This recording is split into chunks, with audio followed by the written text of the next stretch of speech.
दोस्तों, अब हमारे साथ हैं डॉक्टर राधा जैन जी। जब कोई बड़ा काम करती है आईएमए और ईस्ट दिल्ली मेडिकल एसोसिएशन का नाम ना हो या उसका एक बड़ा योगदान ना हो तो बात अधूरी रह जाती है। और ईस्ट दिल्ली मेडिकल एसोसिएशन बड़े बड़े दिल्ली को ये कहीं देश को डॉक्टर जी हैं। हमारे साथ बड़ी लंबी टीम है। मैं आपका बहुत बहुत स्वागत है मेरे दिल्ली में सामने। आज नई टीम नेशनल लेवल पे स्थापित हुई है। ये कार्यक्रम किया, क्या कहेंगे? बहुत ही अच्छा जो नई टीम आई है और उनका विज़न बहुत ही अच्छा है। वो जो विज़न है वो हमारे देश के लिए बहुत अच्छा होगा। स्पेशली ये विज़न कि हमारी जो जीडीपी बढ़नी चाहिए, जिसमें कि सभी को स्वास्थ्य लाभ होगा। क्योंकि जनता अगर गवर्नमेंट की तरफ से जो बेनिफिट्स मिलते हैं वो सारी कॉमन जनता और स्पेशली गरीब जनता के पास जाती है। तो इसी विज़न को लेकर हमारी जो आईएमए की टीम है काम कर रही है और यही सोसाइटी को संदेश देती है कि हमारा अगर गवर्नमेंट की तरफ से बजट बढ़ता है तो definitely everybody will get benefit of that, और जिसमें कि लोअर क्लास और मिडिल क्लास सभी को बेनिफिट मिलेगा। एंड एक सबसे इम्पॉर्टेंट इशू यहाँ पर यही आता है कि डॉक्टर्स की सेफ्टी का, जिसमें कि हम लोगों की तरफ से यही है कि अगर आप लोग हमारा साथ देंगे, मीडिया अगर हमारा साथ देगी, साथ में जनता भी हमारे साथ है, क्योंकि हम जनता के लिए ही, हम डॉक्टर बनते ही जनता के लिए हैं। जनता कैसा जैसे एक कुछ समय में 200-250 लोग एक डॉक्टर को देखने पड़ते हैं, उसके बावजूद बड़ा धैर्य होता है। बहुत धैर्य होता है, बहुत पेशेंस के साथ देखते हैं और उनको एक एक चीज़ देखनी होती है। जरा से भी कहीं गलती हो जाए तो वो मिस्टेक हो सकती है। और आप ये देखो ना, इमरजेंसी में कोई भी पेशेंट आता है तो within few seconds you have to take all the decision, you can not avoid. तो इस डिसीजन लेने में हमको कितनी, आप ये देखो ना कि they take so long to study, 10 years लग जाते हैं पूरे। उनकी अपनी जो यूथ जो लाइफ होती है वो इसी पढ़ाई में निकल जाती है। उनको और किसी चीज़ के बारे में पता ही नहीं होता। अभी कल ही किसी मिनिस्टर से बात हो रही थी मेरी, वो उन्होंने कहा कि मेरे दोनों बच्चों का एडमिशन मेडिकल में हुआ है और मेरी बेटी जो है वो इस ठंड में ज़मीन में कारपेट बिछा के सोती है। कहती क्यों सोती है ज़मीन में कारपेट बिठा के? क्योंकि रात को नींद ना आ जाए, इसलिए वो कारपेट में सोती है, गद्दे में नहीं सोती।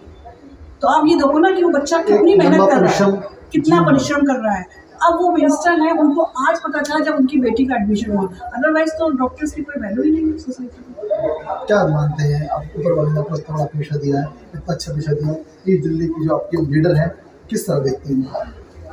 पहले आपका नाम। मेरा नाम डॉक्टर नीलू गांधी है। मैं इस समय फाइनेंस सेक्रेटरी हूँ यूनिवर्सिटी ईस्ट दिल्ली ब्रांच की। डॉक्टर राधा जैन के विजन के अंडर हम लोगों ने ईस्ट दिल्ली में बहुत अच्छे काम किए हैं। डॉक्टर्स की एजुकेशन हमने बहुत एक हाई लेवल पे की थी। जब आरजीआर वाला इंसिडेंस हुआ था, डॉक्टर की सेफ्टी, जैसे मैडम कह रही है, एक बहुत ही प्राइम इशू है और ये सबसे पहले गवर्नमेंट को इसको हाथ में लेना चाहिए। क्योंकि अगर डॉक्टर ही नहीं बचेगा तो किसी मरीज का डॉक्टर किसको बचाएगा? हमारी आने वाली प्रेसिडेंट जो है डॉक्टर शर्मा बत्रा मैडम, इनका भी यही विजन रहेगा। इनसे भी इनके मैडम, लेकिन एक बात जानना चाहूँगा, हर डॉक्टर को भगवान का दर्जा दिया जाता है, कैसे गड़बड़ हुई? भगवान किसी को भी नहीं आप मान सकते। भगवान कैसे हो सकता है? डॉक्टर किसी की जान को नहीं बचा सकता। हाँ, यदि आप उस नजर से देखते हैं कि आपको दर्जा दिया जाता है, आज भी लोग भगवान से पहले कहीं ना कहीं कहते हैं आपके आगे नतमस्तक होते हैं, तो कहीं ना कहीं डॉक्टर को आज जरूरत पड़ी कि आप हमारी जान खतरे में।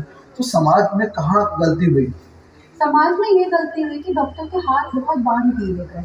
जहाँ पे डॉक्टर को इसे कंज्यूमर प्रोटेक्शन एक्ट में डाल दिया, हर बात में, छोटी बड़ी बात में डॉक्टर के ऊपर ये इस नज़र से देखा जाता है कि आपने गलती करी।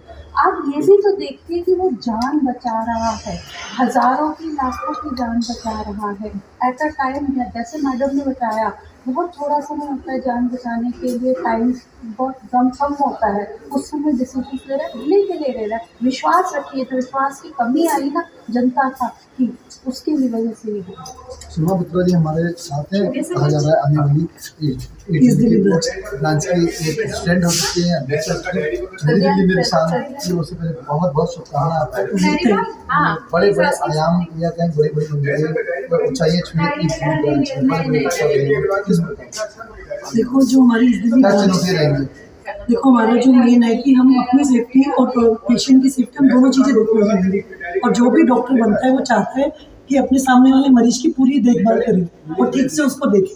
पर हम डॉक्टर्स पे बहुत बर्डन है, इतनी सारे एक डॉक्टर 200 पेशेंट को देख रहा है, तो हम चाहते हैं कि उनकी वैकेंसीज को फुलफिल किया जाए ज़्यादा से ज़्यादा डॉक्टर्स की नौकरी दी जाए, जिससे कि जो रेशियो है पेशेंट डॉक्टर रेशियो थोड़ा कम हो और डॉक्टर और अच्छे से अपनी जी जान लगा के सेवा कर सके, क्योंकि अपने काम से ज़्यादा टाइम से ज़्यादा अपना पूरा वो लगाता है, अपनी मेहनत लगाता है। तो इस चीज़ का हमें ध्यान देना बहुत मेरा ज़रूरी मानना है डॉक्टर को भी खुश रहना चाहिए, उन्हें भी जीने का पूरा एक सम्मान, वो अपनी ज़िंदगी उनकी निजी खत्म हो जाती है सेवा में। है। एक्चुअली डॉक्टर 24 घंटे नहीं 36-48 घंटे 72 घंटे तक ड्यूटी करता है। तो ये तो हमने देखा ही और हम करते आ रहे हैं। और आज भी यदि हमें कोई बोले कि 2 बजे पेशेंट आया है तो हम उठ के जाएंगे, कभी ये नहीं सोचेंगे कि ठंड हो रही है या नहीं हो रही है। तो भी हम अपना पूरा, हमारा पहला है टारगेट कि पेशेंट को देखना है, वो किसी भी हालत में आ रहा है तो हमें उसको देखना है। तो ये तो हमारी ड्यूटी है और हम अपनी ड्यूटी करते भी हैं। पर हम चाहते हैं कि सामने से भी हमें रेसिप्रोकेट वैसे ही हो, सामने से जनता भी हमें उसी तरीके से देखे कि हम किस तरीके से हम मेहनत कर रहे हैं, तो उनका भी हमें रिस्पॉन्स वैसे मिलना चाहिए।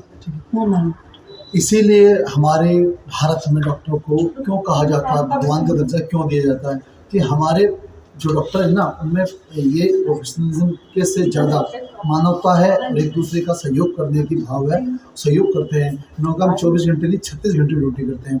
मैं उम्मीद करता हूँ इनसे लोग आने वाले समय में जो हमारी नई पीढ़ी प्रेरणा ले और हमारे आम जनता भी समझे किन परिस्थितियों के अंदर ये काम करते हैं। मैं गोपाल राजचंद, मेरी दिल्ली में किसान के लिए अंदर।